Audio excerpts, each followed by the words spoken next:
Hello students, आज की class में हम बात कर रहे हैं सीमेंट के कंप्रेसिव स्ट्रेंथ टेस्ट के बारे में।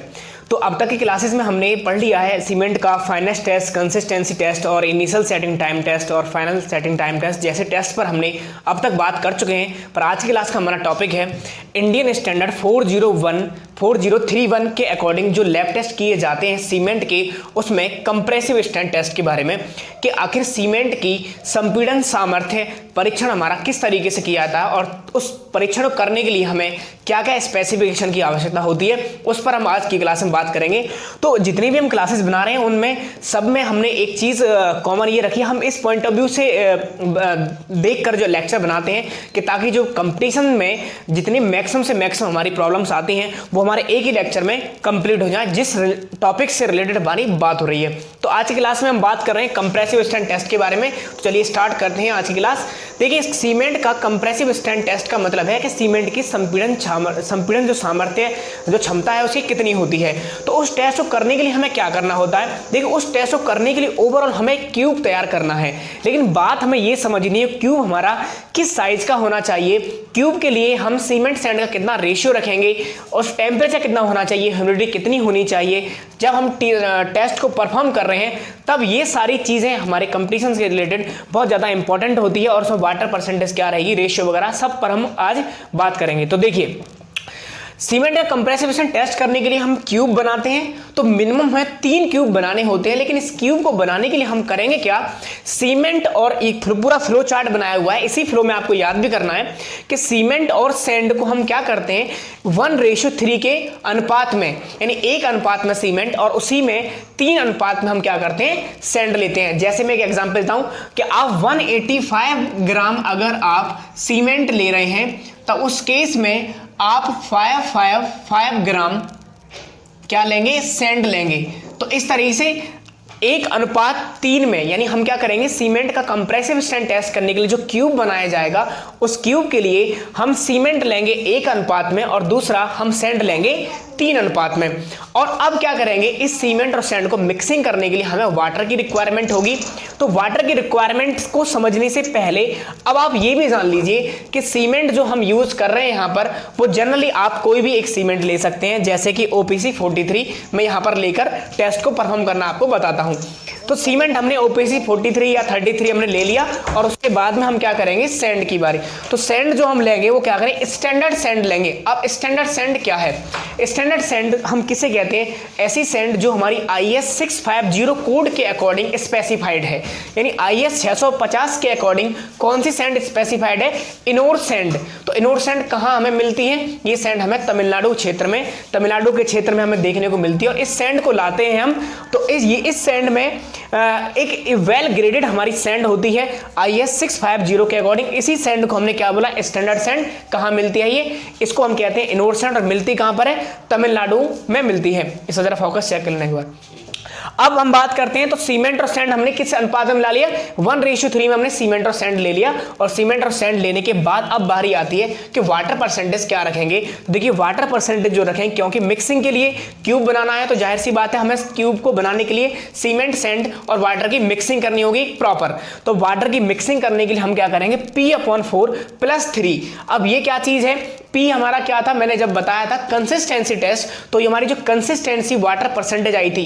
कंसिस्टेंसी का मतलब ये है कि जो स्टैंडर्ड पेस्ट, यानी मानक जो हमारा स्टैंडर्ड पेस्ट हमने जो बनाया था, या ये कहें कि नॉर्मल कंसिस्टेंसी का जो हमने पेस्ट बनाया था उसके लिए जितना पानी हमें रिक्वायरमेंट था वो परसेंटेज हमारी पानी की क्या कहलाती है, स्टैंडर्ड कंसिस्टेंसी वाले जो पेस्ट हमने बनाया था उसमें जो हमारी पानी की जो परसेंटेज आई थी वो हमारी क्या थी, P से हमने डिनोट किया था। तो P क्या है यहाँ पर, स्टैंडर्ड कंसिस्टेंसी में जो हमारी परसेंटेज है वाटर की वो P/4 + 3 के अकॉर्डिंग जो हमारा आएगा उस परसेंटेज को हम क्या करेंगे, पानी को मिलाकर अब हम क्या करेंगे, मिक्सिंग करेंगे और क्यूब को बनाएंगे। तो इसके हम प्रॉपर मिक्सिंग के बाद हम इसका क्यूब जब बना रहे होंगे तो उसी टाइम पर हम क्या करेंगे, सीमेंट और सैंड का जो मिक्सअप है क्यूब बनाते टाइम क्यूब में सैंड भरते जाएंगे और साथ के साथ इसमें वाइब्रेशन भी देंगे। यानी हम क्या करेंगे, इस क्यूब में कंपन उत्पन्न करेंगे। कितना वाइब्रेशन हम देना है 2 मिनट तक, और किस रेट से देना है, जो वाइब्रेशन की स्पीड होगी वो होगी 12,000 से प्लस माइनस 400, यानी 12,000 से प्लस माइनस 400 वाइब्रेशन पर मिनट के हिसाब से हम 2 मिनट तक इसमें वाइब्रेशन देंगे। अब ओवरऑल क्या मिलेगा हमें, क्यूब रेडी हो गया होगा। तो अब हमारे पास 3 क्यूब रेडी हैं, और क्यूब को रेडी करने के बाद हमारा जो टेम्परेचर रहना चाहिए इस पूरे प्रोसीजर में, वो टेम्परेचर मेंटेन करेंगे 25 या 25 से लेकर 29 डिग्री सेंटीग्रेड तक। इसको आप किस तरीके से कह सकते हैं, 27 प्लस माइनस 2 डिग्री सेंटीग्रेड हमारा टेम्परेचर मेंटेन होना चाहिए। अब हमारे पास क्यूब रेडी है, तो अब बात करते हैं क्यूब का साइज क्या होना चाहिए, उसका सरफेस एरिया कितना होना चाहिए। तो मिनिमम 3 क्यूब हमें बनाने हैं। अब क्यूब 3 बनाने के साथ साथ क्यूब की जो हमारी भुजा है, यानी क्यूब की जो साइड है, वो 70.6 mm की हम क्या करेंगे, इसमें क्यूब की साइड लेंगे। और अब देखिए, अगर क्यूब का हमारा 70.6 mm उसकी साइड है, तो उसका सरफेस एरिया कितना हो जाएगा, तो इसका जो सरफेस एरिया हो जाएगा 70.6 मल्टीप्लाई बाई 70.6 mm, तो मल्टीप्लाई करेंगे ये आ जाएगा 4984 mm स्क्वायर, जिसे हम अप्रोक्सीमेट कितना कहते थे, 5000 mm स्क्वायर सरफेस एरिया वाला क्यूब हम इसको कह देते हैं। अब देखिए यहाँ पर दिमाग में इतना 70.6 mm का मतलब ये हो गया लगभग 7 सेंटीमीटर के आसपास। तो 7 सेंटीमीटर का क्यूब, हम देखते हैं कि स्केल हमारा 15 सेंटीमीटर का होता है, बहुत छोटा स्केल। अब उसमें भी हमें 7.5 सेंटीमीटर कुल क्यूब, यानी बहुत ही छोटा हमारा क्यूब है। तो आखिर हम इतना छोटा क्यूब क्यों बना रहे हैं, हम लार्ज साइज का क्यूब क्यों नहीं बना रहे हैं। अगर हम लार्ज साइज का क्यूब बनाएंगे तो होगा क्या, उसमें श्रिंकेज हो जाएगा और उसमें क्रैक्स डेवलप हो जाएंगे। अगर क्रैक्स डेवलप हो जाएंगे तो हम उसकी कंप्रेसिव स्ट्रेंथ चेक नहीं कर पाएंगे। तो यहां पर लिखेंगे लार्ज साइज क्यूब नहीं बनाएंगे क्योंकि नहीं बनाएंगे ड्यू टू किसकी वजह से, श्रिंकेज एंड क्रैक्स। श्रिंकेज और क्रैक्स की वजह से हम क्या करेंगे, लार्ज साइज का क्यूब हम नहीं बना पाएंगे। तो ये हमारा हो गया। अब हमने यहां तक आकर क्या कर लिया, क्यूब हमारे पास रेडी है। अब क्यूब को रेडी करने के बाद उसको हमने पूरा 1 दिन तक, उसको हमने फाइनल सेटिंग टाइम के बाद उसकी 1 दिन पूरी तराई करके, अब हमें अलग अलग सीमेंट की, अगर हम ये क्यूब रेडी कर रहे हैं तो अलग अलग सीमेंट की कंप्रेसिव स्ट्रेंथ के लिए हम क्या करेंगे, इस क्यूब को उठाकर हम, अगर 1 दिन बाद टेस्ट करना है तो 1 दिन बाद ले आएंगे, 3 दिन बाद करना है तो 3 दिन बाद लाएंगे, अगर 7 दिन बाद टेस्ट करना है तो इन क्यूब को 7 दिन तक तराई करने के बाद यहां पर लाएंगे, और 28 दिन बाद अगर टेस्ट करना है तो 28 दिन बाद हम इसको तराई करने के बाद लेकर आएंगे। तो अब देखिए ये हमारी कंप्रेसिव स्ट्रेंथ मशीन का, मैंने सिर्फ जो लोडिंग पार्ट है जिस पर हमें लोड देना होता है क्यूब पर, उसको मैंने यहां पर डिनोट किया है। ये हमारा नीचे वाला पोर्शन फिक्स है, ये रोटेट नहीं करेगा, लेकिन ऊपर वाला जो पोर्शन है वो हमारी जो हाइड्रोलिक मशीन होती है उसकी वजह से प्रेशर आता है, हाइड्रोलिक प्रेशर की वजह से ये नीचे की तरफ आएगा और उसको क्या करेगा, कंप्रेशन फोर्स क्यूब पर देगा।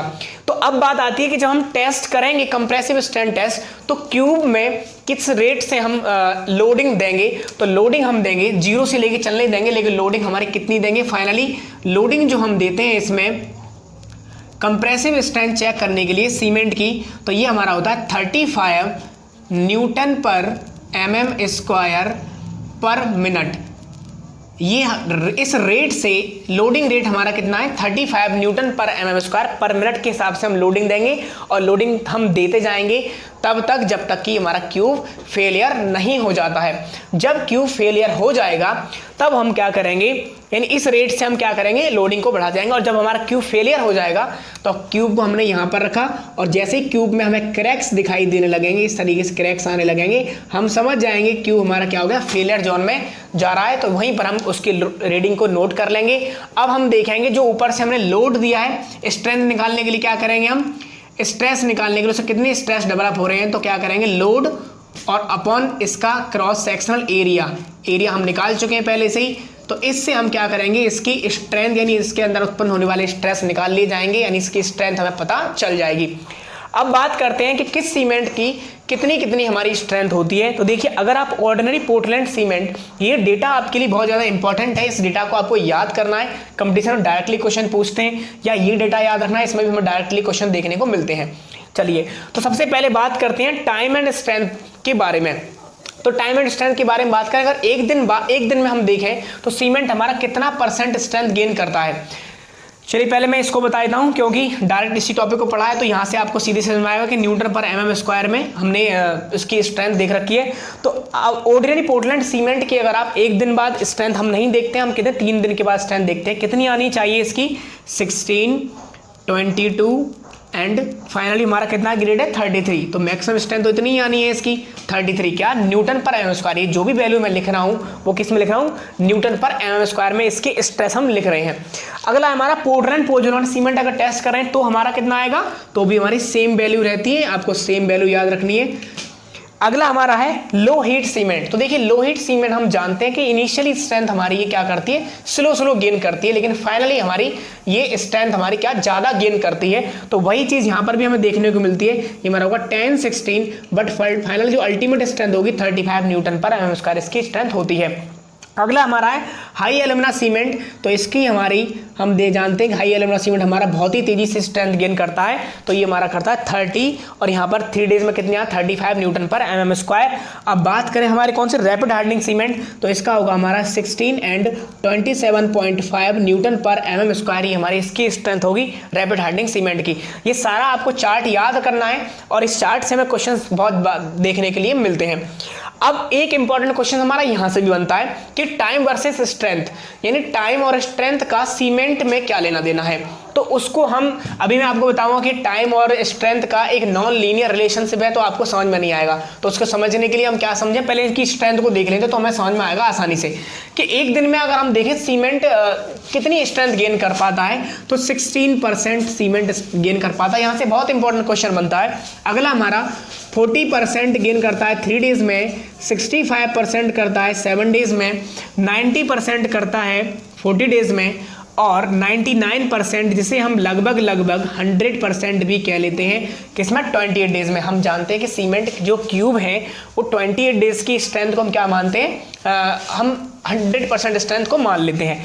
आगे बात करें 110% 3 मंथ के अंदर, 115% 6 मंथ के अंदर और 120% 1 ईयर के अंदर हमारी स्ट्रेंथ गेन करता है।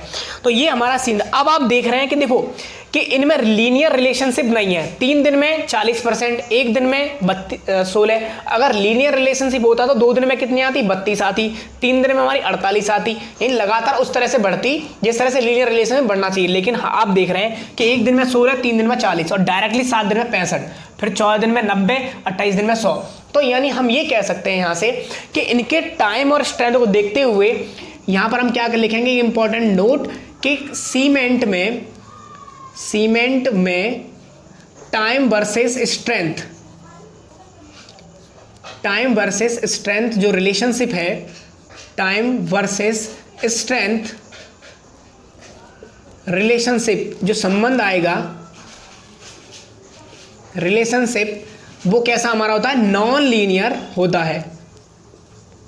नॉन लीनियर रिलेशनशिप हमारा बनता है इसमें, क्योंकि इसमें रिलेशनशिप कैसा होगा, नॉन लीनियर। एक साथ हम ये नहीं कह सकते कि ये हमारे लीनियर रिलेशनशिप में चलते हैं, रेखीय संबंध नहीं होता है, अरेखीय संबंध होता है कि इसमें कुछ भी कम ज़्यादा हो रहा है यहाँ पर। तो सवाल कंपटीशन में कैसे पूछा जाता है, इसको रिलेटेड आपसे पूछ लेगा 3/7 डेज का अनुपात क्या है सीमेंट की स्ट्रेंथ का, तो आप क्या कर देंगे 40/65 कर देंगे। आपसे पूछ लेगा 7 डेज और 28 डेज का क्या अनुपात है, तो आप क्या कर देंगे 65/100% कर देंगे। यानी इस चार्ट से आप कोई भी क्वेश्चन सॉल्व करते हैं, किसी भी कितने भी टाइम का वो रिलेशन पूछ ले, आप आसानी से सॉल्व कर लेंगे। तो ये था हमारा आज की क्लास, जिसमें हमने बात की है कंप्रेसिव स्ट्रेंथ टेस्ट की, किसके बारे में, सीमेंट के कंप्रेसिव स्ट्रेंथ टेस्ट के बारे में। तो अगली जो हमारी क्लास होगी वो होगी हमारी जैसे कि अब हमारा टेस्ट बचा है कौन सा, टेंसाइल स्ट्रेंथ टेस्ट बचा है, साउंडनेस टेस्ट ऑफ सीमेंट बचा है। इन दोनों क्लासेस को बनाने के बाद हम चलेंगे टाइप्स ऑफ सीमेंट के बारे में और सीमेंट के इंग्रेडिएंट्स के बारे में। अभी तक हमने वो लेक्चर नहीं बनाए, हमने स्टार्ट किया है पूरा टेस्ट ऑफ सीमेंट से, तो आपको ये आसानी से समझ में आएगा सारा। उसके बाद हम, क्योंकि इन रिलेशनशिप को अगर हम पढ़ लेंगे, टेस्ट पढ़ लेंगे, तो हम टाइप्स ऑफ सीमेंट उसके बाद पढ़ेंगे तो ज़्यादा अच्छा हमें समझ में आएगा। तो मिलते हैं नेक्स्ट क्लास में। चैनल को लाइक और सब्सक्राइब करना ना भूलिए। Thank you student.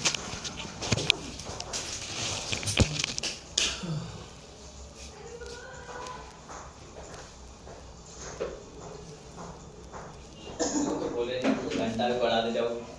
क्यूब को बनाने के लिए हम करेंगे क्या, सीमेंट और एक पूरा फ्लो चार्ट बनाया हुआ है, इसी फ्लो में आपको याद भी करना है कि सीमेंट और सैंड को हम क्या करते हैं 1:3 के अनुपात में, यानी 1 अनुपात में सीमेंट और उसी में 3 अनुपात में हम क्या करते हैं सैंड लेते हैं। जैसे मैं एक एग्जांपल देता हूं कि आप 185 ग्राम अगर आप सीमेंट ले रहे हैं तो उस केस में आप 555 ग्राम क्या लेंगे, सैंड लेंगे। तो इस तरीके से 1:3 में, यानी हम क्या करेंगे सीमेंट का कंप्रेसिव स्ट्रेंथ टेस्ट करने के लिए जो क्यूब बनाया जाएगा उस क्यूब के लिए हम सीमेंट लेंगे 1 अनुपात में और दूसरा हम सैंड लेंगे 3 अनुपात में। और अब क्या करेंगे, इस सीमेंट और सैंड को मिक्सिंग करने के लिए हमें वाटर की रिक्वायरमेंट होगी। तो वाटर की रिक्वायरमेंट्स को समझने से पहले अब आप ये भी जान लीजिए कि सीमेंट जो हम यूज कर रहे हैं यहाँ पर वो जनरली आप कोई भी एक सीमेंट ले सकते हैं, जैसे कि OPC 43 मैं यहाँ पर लेकर टेस्ट को परफॉर्म करना आपको बताता हूँ। तो सीमेंट हमने OPC 43 या 33 हमने ले लिया और उसके बाद में हम क्या करेंगे सैंड की बारी।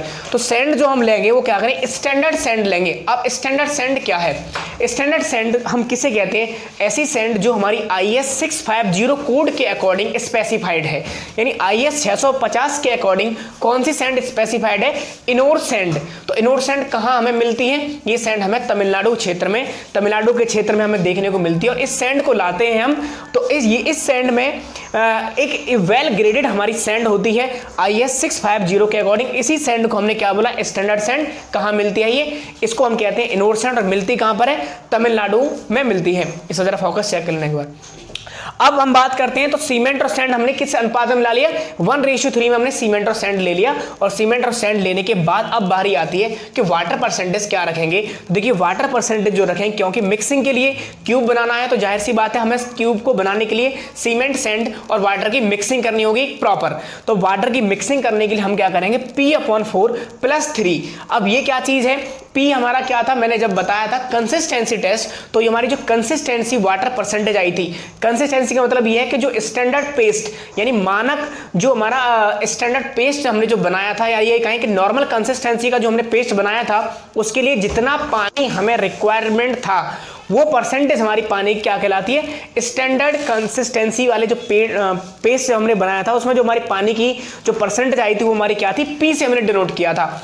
तो P क्या है यहाँ पर, स्टैंडर्ड कंसिस्टेंसी में जो हमारी परसेंटेज है वाटर की वो P/4 + 3 के अकॉर्डिंग जो हमारा आएगा उस परसेंटेज को हम क्या करेंगे, पानी को मिलाकर अब हम क्या करेंगे, मिक्सिंग करेंगे और क्यूब को बनाएंगे।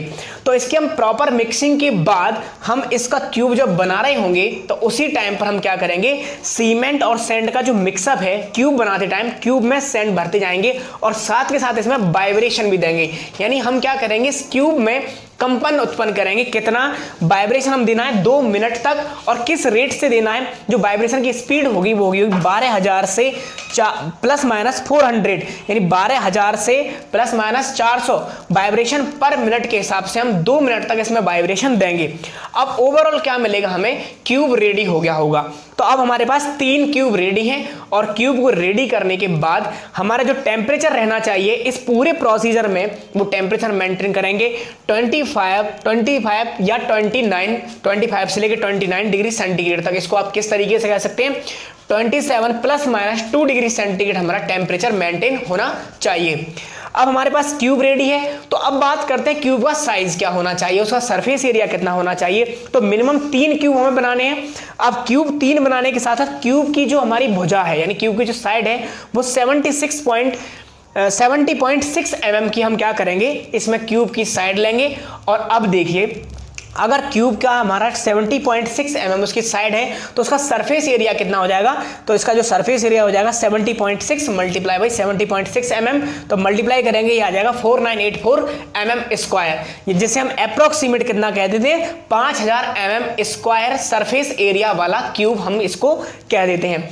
अब देखिए यहाँ पर दिमाग में इतना 70.6 mm का मतलब ये हो गया लगभग 7 सेंटीमीटर के आसपास। तो 7 सेंटीमीटर का क्यूब हम देखते हैं कि स्केल हमारा 15 सेंटीमीटर का होता है, बहुत छोटा स्केल। अब उसमें भी हमें 7.5 सेंटीमीटर का कुल क्यूब यानी बहुत ही छोटा हमारा क्यूब है। तो आखिर हम इतना छोटा क्यूब क्यों बना रहे हैं, हम लार्ज साइज का क्यूब क्यों नहीं बना रहे हैं। अगर हम लार्ज साइज का क्यूब बनाएंगे तो होगा क्या, उसमें श्रिंकेज हो जाएगा और उसमें क्रैक्स डेवलप हो जाएंगे। अगर क्रैक्स डेवलप हो जाएंगे तो हम उसकी कंप्रेसिव स्ट्रेंथ चेक नहीं कर पाएंगे। तो यहां पर लिखेंगे लार्ज साइज क्यूब नहीं बनाएंगे क्योंकि नहीं बनाएंगे ड्यू टू किसकी वजह से, श्रिंकेज एंड क्रैक्स। श्रिंकेज और क्रैक्स की वजह से हम क्या करेंगे, लार्ज साइज का क्यूब हम नहीं बना पाएंगे। तो ये हमारा हो गया। अब हमने यहां तक आकर क्या कर लिया, क्यूब हमारे पास रेडी है। अब क्यूब को रेडी करने के बाद उसको हमने पूरा एक दिन तक उसको हमने फाइनल सेटिंग टाइम के बाद उसकी एक दिन पूरी तराई करके अब हमें अलग अलग सीमेंट की, अगर हम ये क्यूब रेडी कर रहे हैं तो अलग अलग सीमेंट की कंप्रेसिव स्ट्रेंथ के लिए हम क्या करेंगे, इस क्यूब को उठाकर हम अगर एक दिन बाद टेस्ट करना है तो एक दिन बाद ले आएंगे, 3 दिन बाद करना है तो 3 दिन बाद लाएंगे, अगर 7 दिन बाद टेस्ट करना है तो इन क्यूब को 7 दिन तक तराई करने के बाद यहां पर लाएंगे और 28 दिन बाद अगर टेस्ट करना है तो 28 दिन बाद हम इसको तराई करने के बाद लेकर आएंगे। तो अब देखिए ये हमारी कंप्रेसिव स्ट्रेंथ मशीन का मैंने सिर्फ जो लोडिंग पार्ट है जिस पर हमें लोड देना होता है क्यूब पर, उसको मैंने यहां पर डिनोट किया है। ये हमारा नीचे वाला पोर्शन फिक्स है, ये रोटेट नहीं करेगा, लेकिन ऊपर वाला जो पोर्शन है वो हमारी जो हाइड्रोलिक मशीन होती है उसकी वजह से प्रेशर आता है, हाइड्रोलिक प्रेशर की वजह से ये नीचे की तरफ आएगा और उसको क्या करेगा, कंप्रेशन फोर्स क्यूब पर देगा। तो अब बात आती है कि जब हम टेस्ट करेंगे कंप्रेसिव स्ट्रेंथ टेस्ट तो क्यूब में किस रेट से हम लोडिंग देंगे। तो लोडिंग हम देंगे 0 से लेके चलने देंगे, लेकिन लोडिंग हमारी कितनी देंगे, फाइनली लोडिंग जो हम देते हैं इसमें कंप्रेसिव स्ट्रेंथ चेक करने के लिए सीमेंट की, तो ये हमारा होता है 35 न्यूटन पर mm स्क्वायर पर मिनट। ये इस रेट से लोडिंग रेट हमारा कितना है, 35 न्यूटन पर mm स्क्वायर पर मिनट के हिसाब से हम लोडिंग देंगे और लोडिंग हम देते जाएंगे तब तक जब तक कि हमारा क्यूब फेलियर नहीं हो जाता है। जब क्यूब फेलियर हो जाएगा तब हम क्या करेंगे, यानी इस रेट से हम क्या करेंगे, लोडिंग को बढ़ा जाएंगे और जब हमारा क्यूब फेलियर हो जाएगा तो क्यूब को हमने यहाँ पर रखा और जैसे ही क्यूब में हमें क्रैक्स दिखाई देने लगेंगे, इस तरीके से क्रैक्स आने लगेंगे, हम समझ जाएंगे क्यूब हमारा क्या हो गया, फेलियर जोन में जा रहा है। तो वहीं पर हम उसकी रीडिंग को नोट कर लेंगे। अब हम देखेंगे जो ऊपर से हमने लोड दिया है, स्ट्रेंथ निकालने के लिए क्या करेंगे, हम स्ट्रेस निकालने के लिए उससे कितने स्ट्रेस डेवलप हो रहे हैं, तो क्या करेंगे, लोड और अपॉन इसका क्रॉस सेक्शनल एरिया हम निकाल चुके हैं पहले से ही। तो इससे हम क्या करेंगे, इसकी स्ट्रेंथ यानी इसके अंदर उत्पन्न होने वाले स्ट्रेस निकाल लिए जाएंगे, यानी इसकी स्ट्रेंथ हमें पता चल जाएगी। अब बात करते हैं कि किस सीमेंट की कितनी हमारी स्ट्रेंथ होती है। तो देखिए अगर आप ऑर्डिनरी पोर्टलैंड सीमेंट, ये डेटा आपके लिए बहुत ज़्यादा इंपॉर्टेंट है, इस डेटा को आपको याद करना है, कंपटीशन में डायरेक्टली क्वेश्चन पूछते हैं या ये डेटा याद रखना है, इसमें भी हमें डायरेक्टली क्वेश्चन देखने को मिलते हैं। चलिए तो सबसे पहले बात करते हैं टाइम एंड स्ट्रेंथ के बारे में। तो टाइम एंड स्ट्रेंथ के बारे में बात करें, अगर एक दिन में हम देखें तो सीमेंट हमारा कितना % स्ट्रेंथ गेन करता है। चलिए पहले मैं इसको बता देता हूँ, क्योंकि डायरेक्ट इसी टॉपिक को पढ़ा है तो यहाँ से आपको सीधे समझ में आएगा कि न्यूटन पर mm स्क्वायर में हमने इसकी स्ट्रेंथ देख रखी है। तो ऑर्डिनरी पोर्टलैंड सीमेंट की अगर आप एक दिन बाद स्ट्रेंथ हम नहीं देखते, हम कितने 3 दिन के बाद स्ट्रेंथ देखते हैं, कितनी आनी चाहिए इसकी, 16, 22 एंड फाइनली हमारा कितना ग्रेड है 33। तो मैक्सिमम स्ट्रेंथ तो इतनी ही आनी है इसकी 33 क्या, न्यूटन पर mm स्क्वायर। ये जो भी वैल्यू मैं लिख रहा हूँ वो किस में लिख रहा हूँ, न्यूटन पर mm स्क्वायर में इसके स्ट्रेस हम लिख रहे हैं। अगला हमारा पोर्टलैंड पोज़ोलाना सीमेंट अगर टेस्ट करें तो हमारा कितना आएगा, तो भी हमारी सेम वैल्यू रहती है, आपको सेम वैल्यू याद रखनी है। अगला हमारा है लो हीट सीमेंट। तो देखिए लो हीट सीमेंट हम जानते हैं कि इनिशियली स्ट्रेंथ हमारी ये क्या करती है, स्लो गेन करती है, लेकिन फाइनली हमारी ये स्ट्रेंथ हमारी क्या ज़्यादा गेन करती है। तो वही चीज़ यहाँ पर भी हमें देखने को मिलती है, ये हमारा होगा 10, 16, बट फाइनल जो अल्टीमेट स्ट्रेंथ होगी 35 न्यूटन पर mm स्क्वायर इसकी स्ट्रेंथ होती है। अगला हमारा है हाई एल्यूमिना सीमेंट। तो इसकी हमारी हम जानते हैं कि हाई एल्यूमिना सीमेंट हमारा बहुत ही तेजी से स्ट्रेंथ गेन करता है, तो ये हमारा करता है 30 और यहाँ पर 3 डेज में कितने आया 35 न्यूटन पर mm स्क्वायर। अब बात करें हमारे कौन से रैपिड हार्डनिंग सीमेंट, तो इसका होगा हमारा 16 एंड 27.5 न्यूटन पर mm स्क्वायर, ही हमारी इसकी स्ट्रेंथ होगी रैपिड हार्डनिंग सीमेंट की। ये सारा आपको चार्ट याद करना है और इस चार्ट से हमें क्वेश्चन बहुत देखने के लिए मिलते हैं। अब एक इंपॉर्टेंट क्वेश्चन हमारा यहाँ से भी बनता है कि टाइम वर्सेस स्ट्रेंथ, यानी टाइम और स्ट्रेंथ का सीमेंट में क्या लेना देना है।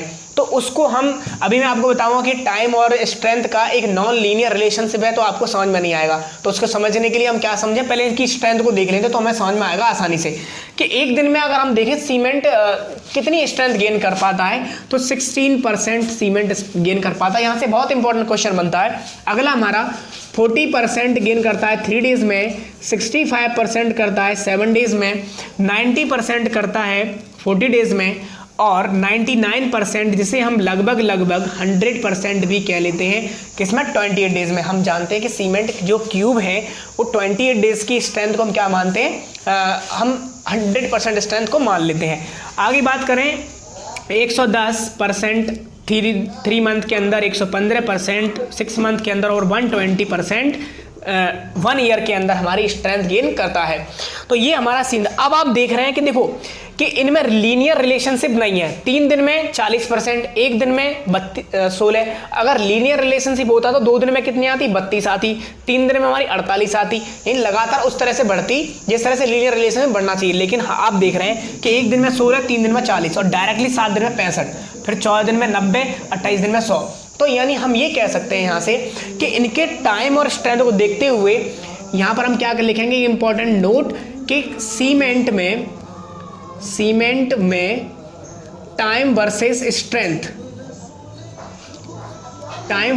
स्ट्रेंथ जो रिलेशनशिप है, टाइम वर्सेस स्ट्रेंथ रिलेशनशिप जो संबंध आएगा, रिलेशनशिप वो कैसा हमारा होता है, नॉन लीनियर होता है। नॉन लीनियर रिलेशनशिप हमारा बनता है इसमें, क्योंकि इसमें रिलेशनशिप कैसा होगा, नॉन लीनियर। एक साथ हम ये नहीं कह सकते कि ये हमारे लीनियर रिलेशनशिप में चलते हैं। रेखीय संबंध नहीं होता है, अरेखीय संबंध होता है कि इसमें कुछ भी कम ज़्यादा हो रहा है यहाँ पर। तो सवाल कंपटीशन में कैसे पूछा जाता है, इसको रिलेटेड आपसे पूछ लेगा 3/7 डेज का अनुपात क्या है सीमेंट की स्ट्रेंथ का, तो आप क्या कर देंगे, 40/65 कर देंगे। आपसे पूछ लेगा 7 डेज और 28 डेज का क्या अनुपात है, तो आप क्या कर देंगे, 65/100% कर देंगे। यानी इस चार्ट से आप कोई भी क्वेश्चन सॉल्व करते हैं, किसी भी कितने भी टाइम का वो रिलेशन पूछ ले, आप आसानी से सॉल्व कर लेंगे। तो ये था हमारा आज की क्लास, जिसमें हमने बात की है कंप्रेसिव स्ट्रेंथ टेस्ट की, किसके बारे में, सीमेंट के कंप्रेसिव स्ट्रेंथ टेस्ट के बारे में। तो अगली जो हमारी क्लास होगी वो होगी हमारी जैसे कि अब हमारा टेस्ट बचा है कौन सा, टेंसाइल स्ट्रेंथ टेस्ट बचा है, साउंडनेस टेस्ट ऑफ सीमेंट बचा है। इन दोनों क्लासेस को बनाने के बाद हम चलेंगे टाइप्स ऑफ सीमेंट के बारे में और सीमेंट के इंग्रेडिएंट्स के बारे में। अभी तक हमने वो लेक्चर नहीं बनाए, हमने स्टार्ट किया है पूरा टेस्ट ऑफ सीमेंट से, तो आपको ये आसानी से समझ में आएगा सारा। उसके बाद हम, क्योंकि इन रिलेशनशिप को अगर हम पढ़ लेंगे, टेस्ट पढ़ लेंगे, तो हम टाइप्स ऑफ सीमेंट उसके बाद पढ़ेंगे तो ज़्यादा अच्छा हमें समझ में आएगा। तो मिलते हैं नेक्स्ट क्लास में। चैनल को लाइक और सब्सक्राइब करना ना भूलिए। Thank you student.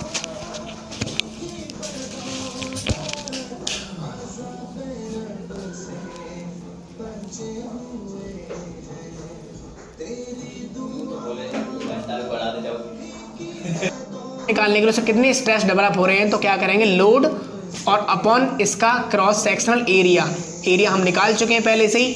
तो इससे हम क्या करेंगे, इसकी स्ट्रेंथ यानी इसके अंदर उत्पन्न होने वाले स्ट्रेस निकाल लिए जाएंगे, यानी इसकी स्ट्रेंथ हमें पता चल जाएगी। अब बात करते हैं कि किस सीमेंट की कितनी हमारी स्ट्रेंथ होती है। तो देखिए, अगर आप ऑर्डिनरी पोर्टलैंड सीमेंट, ये डेटा आपके लिए बहुत ज़्यादा इंपॉर्टेंट है। इस डेटा को आपको याद करना है, कंपटीशन में डायरेक्टली क्वेश्चन पूछते हैं, या ये डेटा याद रखना है, इसमें भी हमें डायरेक्टली क्वेश्चन देखने को मिलते हैं। चलिए, तो सबसे पहले बात करते हैं टाइम एंड स्ट्रेंथ के बारे में। तो टाइम एंड स्ट्रेंथ के बारे में बात करें, अगर एक दिन में हम देखें तो सीमेंट हमारा कितना % स्ट्रेंथ गेन करता है। चलिए पहले मैं इसको बता देता हूँ, क्योंकि डायरेक्ट इसी टॉपिक को पढ़ा है, तो यहाँ से आपको सीधे समझ में आएगा कि न्यूटन पर mm² में हमने इसकी स्ट्रेंथ देख रखी है। तो ऑर्डिनरी पोर्टलैंड सीमेंट की अगर आप एक दिन बाद स्ट्रेंथ हम नहीं देखते, हम कितने 3 दिन के बाद स्ट्रेंथ देखते हैं। कितनी आनी चाहिए इसकी, 16, 22 एंड फाइनली हमारा कितना ग्रेड है, 33। तो मैक्सिमम स्ट्रेंथ तो इतनी ही आनी है इसकी, 33 क्या, न्यूटन पर mm²। ये जो भी वैल्यू मैं लिख रहा हूँ वो किस में लिख रहा हूँ, न्यूटन पर mm² में इसके स्ट्रेस हम लिख रहे हैं।